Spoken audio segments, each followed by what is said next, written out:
안녕하세요. 저는 15년 동안 다녔던 KBS를 퇴사하고 새로운 세상을 향한 모험을 시작한 뉴미디어 세상에서는 스타킴으로 활동하고 있는 전 KBS 아나운서 김한별입니다. 반갑습니다. KBS 남자 아나운서 중에 처음으로 육아휴직을 한 사람이 있네.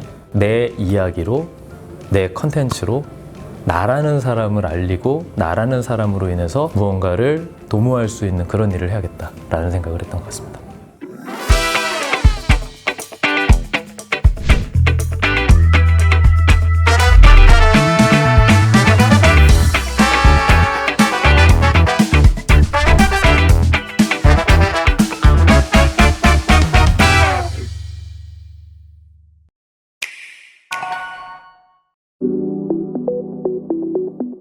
저희는 항상 정제된 것만 보여드렸었잖아요. 네. 근데 유튜브에서 아나운서 검색하면은 제일 먼저 뜨는 영상은 아나운서 방송사고 영상이거든요. 근데 그게 참 선이라는 게 중요한 게요. 박대기 선배까지는 괜찮은 선이었어요. 눈을 아무리 맞아도 저건 측은하다. 거기에 박대기 선배의 이미지도 있었고, 그리고 박대기 선배의 그 이메일 주소가 웨이팅이었거든요. 대기인데 웨이팅이잖아요. 그러니까 이런 게 맞아 떨어져서 그거는 하나의 이미지가 됐는데, 이게 터질 수 있구나 해서 그 비슷하게 비가 엄청 많이 오는데 일부러 비를 맞으면서 리포팅을 하는 경우도 있었거든요.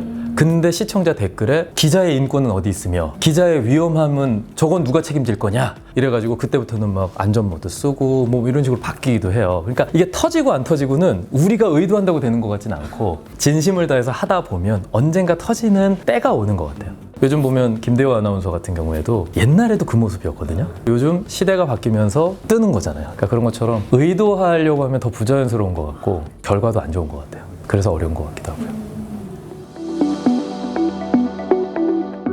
저는 예전부터 좀 꿈이 있는 게 좋은 어른이라는 건 거창하고 좋은 선배가 되고 싶다라는 생각을 많이 했어요. 선배들도 그 말씀을 많이 하셨었거든요. 내가 너한테 정답은 줄 수 없어. 근데 오답은 줄 수 있어.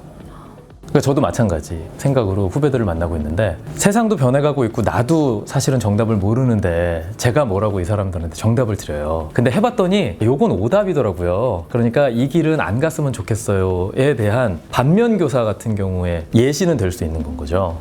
아이에게도 책 읽어! 라는 모습 대신에 제가 책 읽는 모습을 보여주면서 자연스럽게 책을 접하게 했듯이 그냥 묵묵하게 제 길을 가면서 실패하는 모습도 보여주고 저 선배 저렇게 하니까 실패하네? 나는 저렇게 안 해야지. 근데 이것도 저는 선배의 뒷모습이라고 생각하거든요. 내가 실패했다고 이거 감추면서 아 후배들한테 창피한데 이게 아니라 저런 모습을 보여주는 선배 고맙다 라고 느낄 수 있는 좀 좋은 선배였으면 좋겠어요. 그래서 10년 후에도 그랬으면 좋겠고 한 가지 제 개인적인 욕심이 있다면 호기심 혹은 소년미를 잃지 않았으면 좋겠어요. 무모할 수 있지만 제가 좋아하는 거나 제가 진짜 하고 싶은 거에 있어서는 과감하게 선택할 수 있고 도전할 수 있는 아이를 보면서 요즘 많이 느끼거든요. 나도 어렸을 때 저렇게 무모하기도 했고 순수하기도 했는데 제가 잊고 있었던 제 어렸을 때의 모습을 아이를 통해서 다시 한번 생각하게 되거든요. 그러니까 저는 소년미라고 표현을 하는데 세상에 대한 호기심을 잃지 않고 계속해서 좀 무모하지만 도전하고 싶고 관심을 갖고 싶고 즐거웠으면 좋겠고 저는 결국은 기록이라고 생각을 하고 내 삶 그리고 내 인생에 대한 관심이라고 생각을 하거든요. 우리가 흔히 기록은 특별한 사람들만 하는 거라고 생각을 하는데 솔직히 특별하고 유명한 사람들은 본인들이 기록을 안 해도 세상이 그들을 기록하잖아요.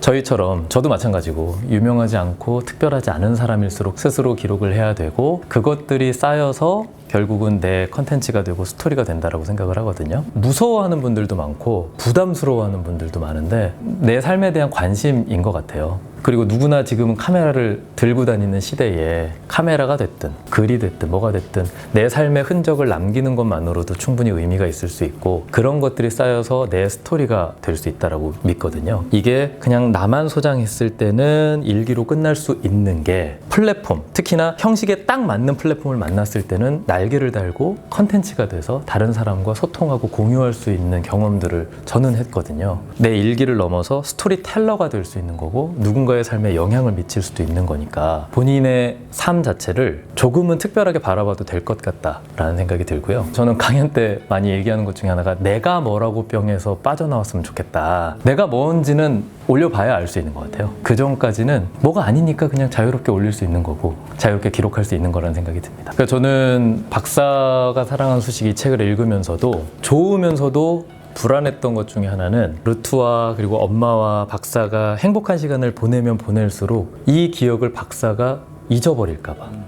80분 뒤에 이게 리셋이 돼버리면 그들에게는 추억이지만 박사에게는 공허한 순간이 돼버릴 수밖에 없잖아요. 전 독자로서 그 순간이 너무나 안타까웠어요. 그리고 불안했고. 근데 박사는 그거를 몸이 됐든 어디에든 기록하고 있더라고요. 내가 그걸 잊지 않기 위해서 기록하고, 사실은 80분 뒤에 생면부지에 처음 보는 사람일 수 있지만 그 순간이 기록됨으로 인해서 그 특별함이 유지되고 있는 거죠. 저는 이게 기록의 힘이라고 생각을 해요. 심지어 저는 기록을요, 잊기 위해서 합니다. 적어두면 언제든지 내가 찾아볼 수 있잖아요. 이거를 머릿속에 안고 막 불안해하거나 조마조마하거나 이럴 필요 없이 오히려 적어둠으로 해서 안심하는 거죠. 이 기록을 믿는 건 거죠. 기억하기 위해서 적는다기보다는 오히려 털고, 좋아, 적어놨어, 다음 거에 집중해, 이런 식으로 저는 오히려 잊기 위해서 기록하는.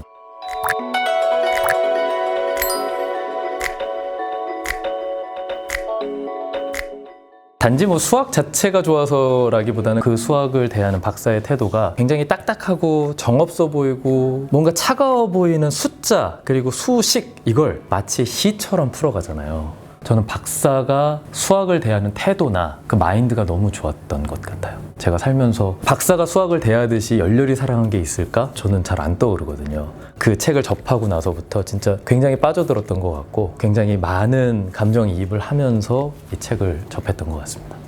그리고 왜 정답으로 가는 길도 여러 가지가 있잖아요. 곱셈도 인도에서 하는 방식, 뭐 어디서 하는 방식이 다 다른 것처럼 풀어내는 과정은 너무나 여러 가지인데 결국 도출되는 답이 하나일 때 이 길만이 정답인 것처럼 우리는 학습하고 있지만 사실은 아니잖아요. 저는 박사가 사랑한 수식에서 제일 좋았던 부분은 그거였거든요. 맨 앞에서 루트라고 표현되어 있는 아이가 엉뚱하게 풀어도 박사가 너무 기뻐했다는 거예요. 틀려도.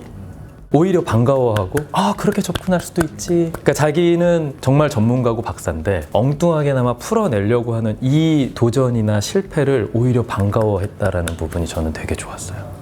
사실 제목을 봤을 때는 수학에 대한 얘기일 것 같고 어려울 것 같고 내가 읽으면 이해를 못하는 거 아니야? 라고 생각하실 수도 있는데 읽어보시면 알지만 박사가 사랑한 수식이잖아요. 저는 그 사랑에 방점이 찍혀 있다고 생각을 하거든요. 사실 이 주변에도 수많은 숫자와 공식과 여러 가지가 둘러싸여져 있는데도 저희는 그걸 발견을 못하죠. 근데 박사는 220 혹은 뭐 284 이런 숫자만 듣고도 그 안에 특별한 공식들이나 의미들을 발견하잖아요. 이거는 사랑이고 관심이라고 생각이 들거든요. 우리 주변에 진짜 평범하게 많이 깔려있는 우리의 일상들도 우리가 의미 없이 흘려보내는 것들이 많잖아요. 근데 박사처럼 관심을 갖고 사랑을 가지면서 이 안에 의미를 끄집어내면 내 일상이 굉장히 특별해질 수 있는 거니까 저는 그 평범함 속에서의 비범함 혹은 특별함을 찾는 하나의 도구로서 이 책을 활용하셔도 좋을 것 같다는 생각이 들어요.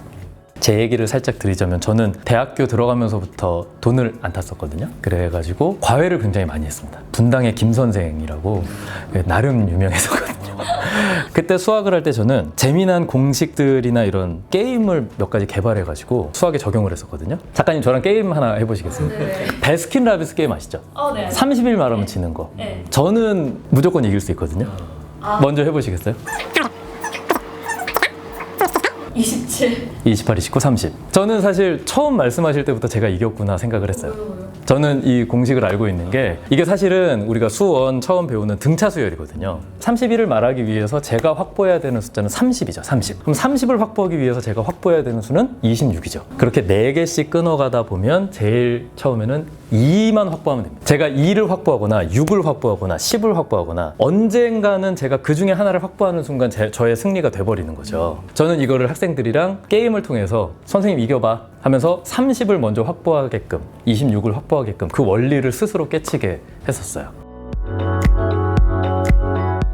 저는 되게 유명한 사람이고도 싶었고 성공하고 싶고 인정받고 싶었는데 내가 하고 싶다고 되는 게 아니더라고요. 나 유명할래! 이런다고 해서 되는 게 아니잖아요. 남들이 유명하게 만들어줘야 되는 거니까. 근데 행복은 제가 선택할 수 있는 거더라고요. 육아휴직을 하면서 느낀 건 제가 생각했던 그 행복의 크기가 이렇게 있으면 그거랑은 좀 다른 성격의 아주 작지만 확실한 행복들이 곳곳에 숨어 있더라고요. 아이가 잠을 잘 자거나 밥을 잘 먹거나 트림만 잘해도 너무나 행복한 거예요. 매일매일 반복되고 매시간 반복되는 건데도 이것만 잘해줘도 행복하구나. 행복은 강도가 아니다 빈도다 이런 얘기 있잖아요. 지금 당장 내 눈앞에 있는 확실한 행복들, 확실한 이 관계들에서 오는 만족감들을 찾는 게 더 현명한 방법이 아닐까라는 생각이 듭니다.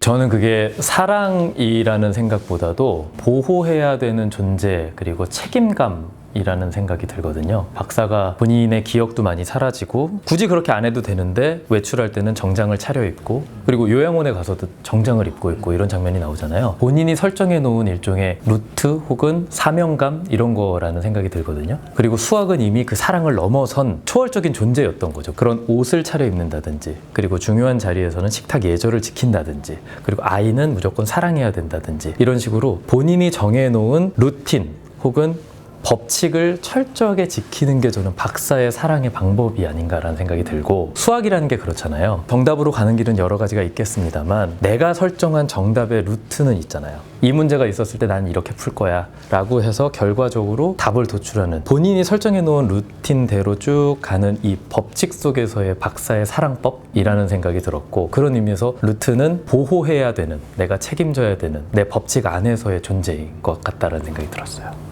저는 이 책에서 이 부분이 정말 인상적이었어요. 정답이야. 자, 보라고. 이 멋진 일련의 수를 말이야. 220의 약수의 합은 284.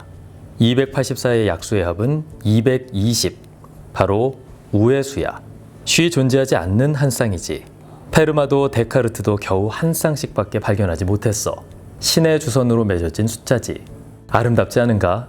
자네 생일과 내 손목 시계에 새겨진 숫자가 이렇게 멋진 인연으로 맺어져 있다니. 같은 숫자지만 이 숫자에 어떤 의미가 있는지를 통해서 서로 의미를 찾아내고 공통점과 얼마나 특별한지를 발견하는 박사의 사랑과 관심이 느껴지는 그런 문장이었습니다.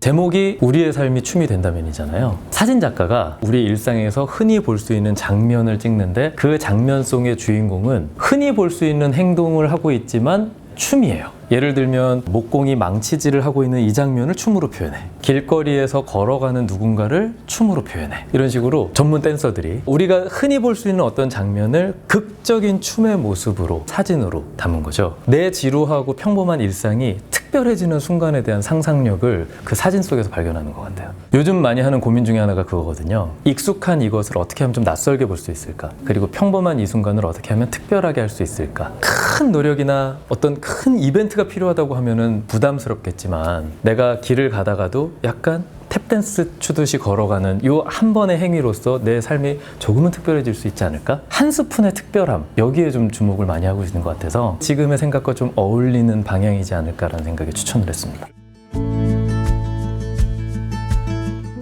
저는 캐릭터 하나만 생각한다면 피터팬 같은 철이 없다라고 생각할 수도 있는데 하나를 봤을 때 그냥 이건 이거구나로 끝나는 게 아니라 이건 왜 이렇지? 라는 호기심을 절대 놓고 싶지가 않고요. 새로움 혹은 배움에도 두려움이 없었으면 좋겠고요. 수용의 폭이 좀 넓은 사람이었으면 좋겠고 죽는 날까지 좀 빛이 살아있었으면 좋겠다라는 생각은 합니다. 호기심이 반짝거리고 눈빛이 반짝거리고 그럴 수 있었으면 좋겠어요. 사실 저는 만들어져 있다라는 생각을 안 하고 지금도 계속해서 만들어가는 과정이라는 생각이 들어서 지금까지의 김한별을 만든 건 만족하지 않음이었다. 뭔가를 이뤘을 때도 그게 끝이 아니라 그걸 통해서 더 성장하고 싶었고요. 어떤 과정을 가고 있으면서도 만족하지 않고 계속해서 성장하려고 노력했던 것 같거든요. 안주하지 않으려고 했던 것들이 그나마 지금의 저를 만든 것 같고 지금도 계속해서 새로운 도전을 하고 있는 것 같습니다. KBS를 나온다고 딸한테 얘기한 적이 있는데 딸이 되게 좋아하는 거예요. 은솔아, 아빠가 KBS 그만 다닌다는데 왜 좋아해? 했더니 그럼 이제 아빠 유튜버 되는 거잖아 이러면서 너무 좋아하는 거예요. 저는 15년 동안 뉴스를 하고 생방송을 했는데 자기가 안 보는 뉴스에 나오는 아빠는 별로 안 반가웠던가 봐요. 근데 자기가 보는 유튜브에 아빠가 나오는 건 너무나 반가웠나 봐요. 이 영상도 아마 윤슬이가 유튜브로 보게 될 텐데 그런 의미에서 오늘 출연을 참 잘했다, 윤슬이에게 보여줄 컨텐츠가 생겼구나 라는 생각이 들어서 너무 좋기도 하고요. 지금까지 저는 늘 누군가에게 질문을 던지는 입장이었는데 막상 질문을 받아보니까 내가 이런 삶을 살아왔구나, 내가 남들에게 이런 얘기를 할 때 행복하구나 라는 거를 한번 돌아볼 수 있는 것 같아서 저한테도 굉장히 의미 있는 시간이었고요. 앞으로의 삶을 어떻게 준비하고 살아가야 되지에 대한 힌트를 얻은 것 같아서 오늘 이 시간이 너무 좋았습니다. 문학과 음악의 요정으로 활동하고 있는 시인 겸 아티스트, 가수인 강백수 씨를 추천합니다. 제가 유일하게 가지고 있는 싱글 음반에 노래를 작곡해주기도 했고요. 가사를 시처럼, 문학처럼 풀어서 쓰는 재능이 있는 친구고, 이 친구의 노래나 시를 접하게 되신다면 강백수라는 아티스트, 또 시인에게 푹 빠지지 않을까라고 확신합니다. 저는 강백수를 강력 추천합니다. 저는 이 박사가 사랑한 수식을 읽으면서 인생의 선배, 내가 가고자 하는 길에 대해서 묵묵하게 앞서서 걸었던 멘토에 대한 고마움도 많이 떠올랐는데, 제가 아나운서를 준비하면서 많은 가르침을 주셨던 한석준 선배님도 많이 떠올랐었거든요. 혹시나 기회가 된다면 저는 이 책도 한석준 선배님께 좀 추천해 드리고 싶고, 이렇게 독서의 일상화라는 주제로 우리가 얘기를 나누고 있을 때 과연 한석준 선배님이 나와서 어떤 얘기를 들려주실까라는 것도 기대가 많이 되기 때문에 제가 감히 선배님을 추천드리도록 하겠습니다. 선배님 나와주세요.